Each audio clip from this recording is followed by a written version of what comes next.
Attention, le contenu de cette vidéo peut heurter la sensibilité des plus jeunes, vous êtes prévenus.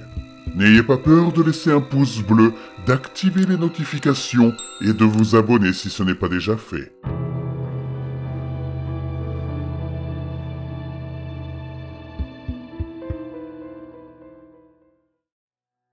Je rends parfois visite à ma mère dans la maison où elle vit. Elle n'est pas vraiment âgée, elle n'a qu'une cinquantaine d'années, mais elle n'est plus capable de s'occuper d'elle-même depuis que nous avons perdu ma sœur. C'est difficile de lui rendre visite, car j'ai maintenant ma propre famille. J'ai été élevée par un couple sans enfants après que ma mère soit tombée malade. Je les considère désormais comme mes parents, mais parfois, j'ai quand même l'impression que je devrais passer du temps avec la femme qui m'a élevée jusqu'à l'âge de 10 ans. Je suis heureuse de la voir propre et bien habillée dans sa maison. C'est ce qui se rapproche le plus d'une vie saine et normale pour elle. On lui donne une douche tous les jours et on l'habille avec soin avec ses propres vêtements. Mais d'une manière ou d'une autre, des mèches de cheveux s'échappent toujours du chignon qu'on lui fait et forment des boucles flottantes autour de sa tête. Elle me laisse lui tenir la main, mais elle ne regarde jamais dans les yeux. Au lieu de cela, ses yeux errent dans la pièce, comme si elle regardait quelque chose. Parfois, elle sourit et marmonne en regardant ce qu'elle voit. Et parfois, elle rit nerveusement. C'est difficile à regarder, mais je lui rends visite parce qu'une partie de moi se souvient encore de la femme qu'elle était, et j'aimais cette femme. Je me souviens de ce que je ressentais en tant que sa fille.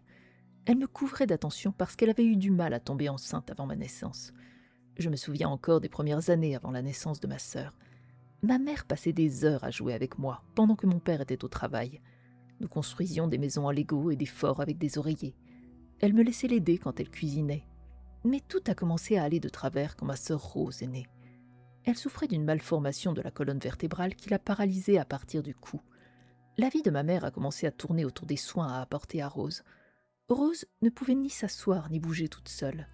Elle ne pouvait que tourner son petit cou d'avant en arrière. Ma mère avait peur qu'elle s'étouffe. Cette inquiétude était si constante et si envahissante qu'elle m'a même contaminée. Je me souviens m'être assise à côté de Rose et avoir regardé sa petite poitrine se soulever et s'abaisser à chaque respiration précaire. Je n'avais que 7 ans à l'époque. Au début, cela s'est fait progressivement, mais mes parents ont commencé à se disputer de plus en plus souvent. Et un jour, quand j'avais 9 ans, je me suis réveillée dans une vie différente. Mon père avait emballé toutes ses affaires et était parti pendant la nuit. Tout simplement, il avait disparu de ma vie. Il ne restait plus que moi, ma mère et ma sœur handicapée. Ma mère avait du mal à trouver du travail. Je ne pense pas que nous avions beaucoup d'économies. Et Rose était une enfant de 2 ans sans défense, qui ne pouvait même pas s'asseoir toute seule. Elle ne pouvait pas rester seule, et nous n'avions pas les moyens de la faire garder. Je me souviens que ma mère pleurait beaucoup à cette époque. Elle s'affalait sur notre canapé usé et pleurait. Je ne savais pas comment l'aider. J'ai donc essayé de m'occuper de Rose autant que possible. Je la promenais dans l'appartement dans sa poussette, et j'avais de longues conversations idiotes avec elle à propos de ses poupées.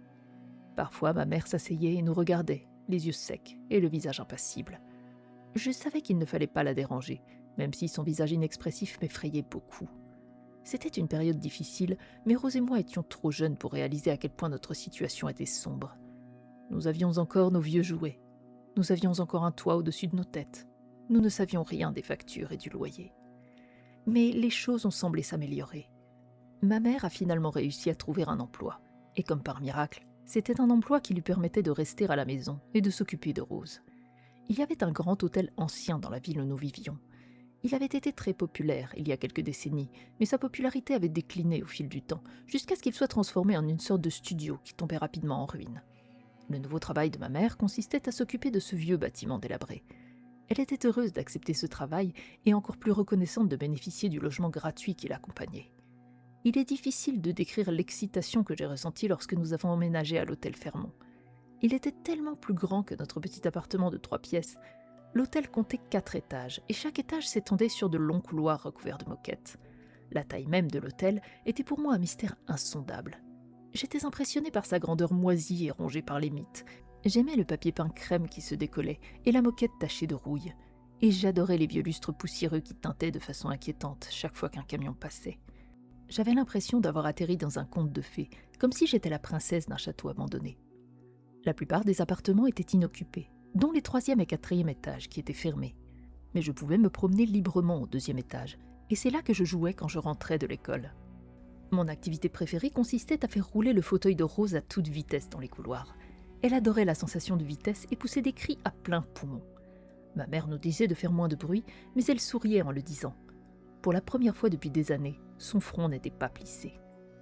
Mais l'hôtel eut un effet étrange sur Rose. Elle avait toujours été une enfant joyeuse malgré les nombreux désagréments liés à sa maladie, mais elle devint grincheuse et agitée. Elle parlait couramment à cette époque, mais chaque fois que nous demandions ce qui la tracassait, elle se taisait et se mettait à pleurer ou à marmonner de manière incohérente à propos d'une vieille dame. Elle avait également du mal à dormir la nuit. Nous partagions une chambre et elle me réveillait parfois la nuit. C'était toujours la même chose. Je me réveillais et la trouvais en train de murmurer furieusement, la tête penchée sur le côté comme si elle regardait quelque chose. J'ai appris par expérience à ne pas lui poser de questions à ce sujet car cela la faisait toujours pleurer à propos de la méchante vieille dame. Elle a également commencé à avoir d'étranges ecchymoses sur les jambes. Il était difficile d'imaginer d'où venaient ces ecchymoses car nous étions toujours avec elle. Lorsque nous lui posions des questions à ce sujet, elle répondait que la vieille dame l'avait pincée. Pourtant, nous étions plus heureuses que nous ne l'avions été depuis longtemps. Et même si Rose était souvent pâle et silencieuse, elle était heureuse quand je jouais avec elle. Mais c'est là que tout a de nouveau mal tourné. J'ai du mal à en parler. Je ne me souviens pas exactement de ce qui s'est passé. Cela me revient par flash. Mais certaines images sont gravées dans ma mémoire. Et je les revois encore et encore chaque fois que je ferme les yeux. Rose et moi jouions à notre jeu préféré. Je la poussais dans le couloir du 2e étage. Le couloir du 2e étage décrit une légère courbe, puis mène à un escalier en colimaçon qui débouche sur le hall d'entrée. Rose adorait les sensations fortes que je lui procurais en faisant semblant de pousser son fauteuil tête baissée vers le mur incurvé au bout du couloir. Mais bien sûr, à la dernière seconde, je la tirais sur le côté et nous nous arrêtions sur le palier de l'escalier. Nous avions fait cela pendant environ une demi-heure. Je commençais à être fatiguée de courir, mais Rose m'a supplié de faire un dernier essai. Je me suis donc mise derrière le petit landau et j'ai commencé à le pousser vers le mur. À partir de là, tout est devenu flou. Je me souviens m'être sentie épuisée. Mes bras étaient lourds comme du plomb, mais mes jambes continuaient à courir et je courais de plus en plus vite. Le mur se précipitait vers nous comme un point blanc et vide. Je me souviens avoir imaginé que nous allions nous écraser contre lui. Mais bien sûr, je me serais arrêtée au dernier moment. Je l'avais toujours fait, mais quelque chose s'est mal passé.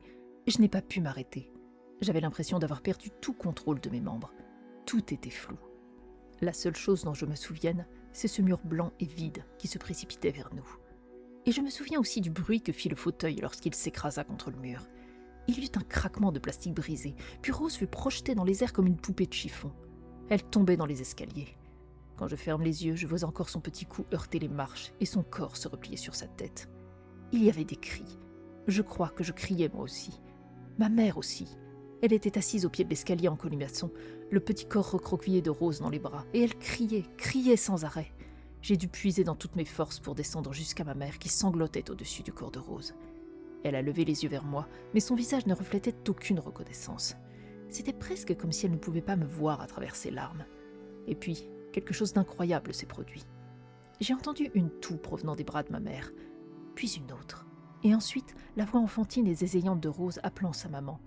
Mais submergée par son chagrin, ma mère était insensible à ce qui se passait. « Maman, maman, Rose va bien !» J'ai dû le crier plusieurs fois avant qu'elle ne me regarde. « Quoi ? Je pense qu'elle va bien. » J'ai détaché les bras de ma mère et effectivement, Rose clignait des yeux en nous regardant et étonnamment, elle souriait, même si son visage était maculé de sang. « Comment ?» Mais un autre sourire de Rose et elle avait tout oublié. Elle serrait Rose dans ses bras en pleurant. J'ai essayé de serrer Rose dans mes bras aussi, mais ma mère ne voulait pas la lâcher. Je remarquai que du sang coulait de la bouche et du nez de Rose. « Maman, il y a du sang !»« Ce n'est rien, » dit-elle en essuyant le sang avec sa manche. Le cou de Rose se tourna bizarrement sur le côté lorsqu'elle fit cela. « Maman, je pense qu'on devrait l'emmener à l'hôpital. »« N'importe quoi !» Elle a pris Rose dans ses bras et l'a portée. Elle lui parlait comme à un petit bébé, et Rose gloussait joyeusement en réponse. Je n'aime pas trop repenser à la période qui a suivi.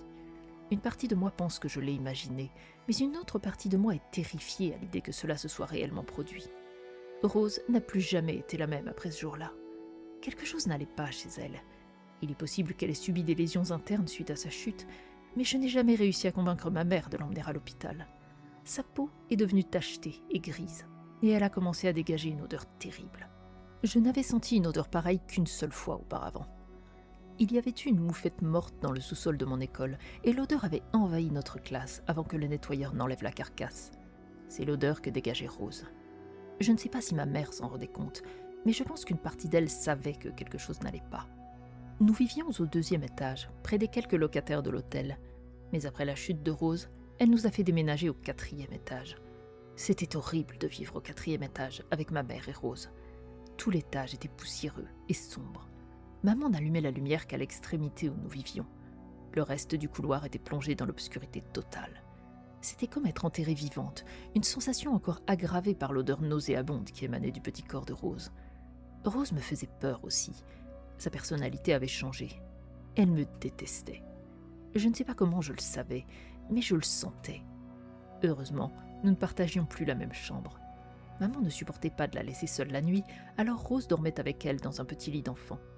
Je ne sais pas comment ma mère pouvait ignorer l'odeur qui se dégageait de Rose par vagues écœurantes. L'ancienne Rose me manquait. Elle me manquait tellement que j'ai même rêvé d'elle une fois. Je m'assoupissais quand cela s'est produit. Elle était assise à côté de mon lit, comme elle n'avait jamais pu le faire de son vivant. Elle rayonnait et semblait heureuse, mais des larmes sont apparues dans ses yeux lorsqu'elle m'a regardée. Elle a tendu la main et m'a touché le visage. J'ai ressenti une paix que je n'avais pas connue depuis longtemps, mais elle a alors regardé autour d'elle avec effroi, comme si elle avait entendu quelque chose. « Qu'y a-t-il » ai-je murmuré. « Elle est là » dit-elle. Puis elle disparut. Je dus me réveiller à ce moment-là car j'entendis moi aussi quelque chose, le bruit de la porte qui se refermait lentement en grinçant.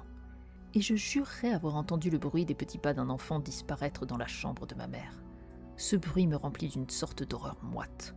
Je ne sais pas ce que j'imaginais, mais ce n'était pas ce que j'ai vu lorsque je me suis faufilée pour jeter un coup d'œil dans la chambre de ma mère.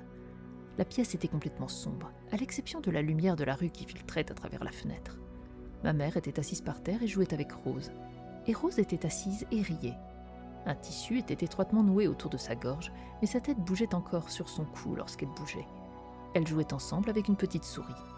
Puis Rose a levé les yeux et m'a vue. Elle s'est figée et un sifflement s'est échappé de ses lèvres bleues et tachetées. Ma mère a levé les yeux elle aussi. « Que fais-tu hors de ton lit » m'a-t-elle demandé. « Maman, pourquoi Rose marche-t-elle ? Elle est guérie, tu ne vois pas ? Elle va très bien. » Je ne pouvais pas voir le visage de ma mère dans l'obscurité de la pièce, mais je pouvais voir le visage gris et creusé de Rose. Elle n'avait pas l'air d'aller bien. « Maman, pouvons-nous l'emmener chez le médecin, s'il te plaît ? S'il te plaît, maman !» Je pleurnichais et suppliais, mais je ne pouvais pas m'en empêcher. « Dis à cette chose de partir, » dit Rose. « Va-t'en » cria maman. Ma vie est devenue un véritable enfer après cela. Rose ne se promenait que la nuit. Elle ne quittait jamais la pièce. Personne ne la voyait. Personne ne savait à quoi elle ressemblait. Pendant la journée, je devais aller à l'école et faire semblant que tout allait bien à la maison. Je savais que Rose était trop petite pour me faire du mal, mais elle m'inquiétait. J'avais parfois l'impression qu'elle me suivait. J'entendais le bruit léger de ses petits pas derrière moi, mais quand je me retournais, il n'y avait personne. Et puis un jour, ça s'est finalement produit. J'étais sur le point de descendre les escaliers en courant quand j'ai entendu une sorte de halètement derrière moi. Je me suis retournée et je me suis retrouvée face à ma mère. Elle portait Rose dans ses bras. Son visage était pâle, étiré, et ses lèvres étaient crispées dans une sorte de grimace. « Maman ? Non, je ne suis pas ta mère. » Elle m'a poussée en parlant. Je l'ai attrapée, mais tout ce que j'ai réussi à saisir, c'était le corps gris et pourri de Rose. J'ai senti que je perdais l'équilibre, et en tombant, Rose est tombée avec moi. Maman a crié le nom de Rose pendant notre chute, mais il était trop tard. Le petit corps de Rose a amorti ma chute et a été écrasé dans le processus. Ma mère n'a plus jamais été la même depuis. Je n'ai pas eu le courage de dire à la police qu'elle m'avait poussée, mais ils m'ont quand même emmenée et placée dans un foyer. Tout le monde pensait que Rose était morte depuis des semaines. J'ai été obligée de consulter un psychologue, mais ils ont réussi à me trouver un nouveau foyer agréable. J'essaie quand même de rendre visite à ma mère aussi souvent que possible, mais je pense qu'une partie d'elle me déteste encore pour avoir causé le premier accident de Rose. Je pense qu'elle me pince parfois, même si je ne l'ai jamais surprise en flagrant délit. Je ressens parfois des douleurs aiguës lorsque je m'assois à côté d'elle. Et elle rit toujours quand cela se produit, et marmonne et roucoule à propos de quelque chose qu'elle seule peut voir. J'essaie de ne pas m'en soucier, même si mes bras et mes cuisses sont toujours couverts de bleu et d'échymose, après lui avoir rendu visite.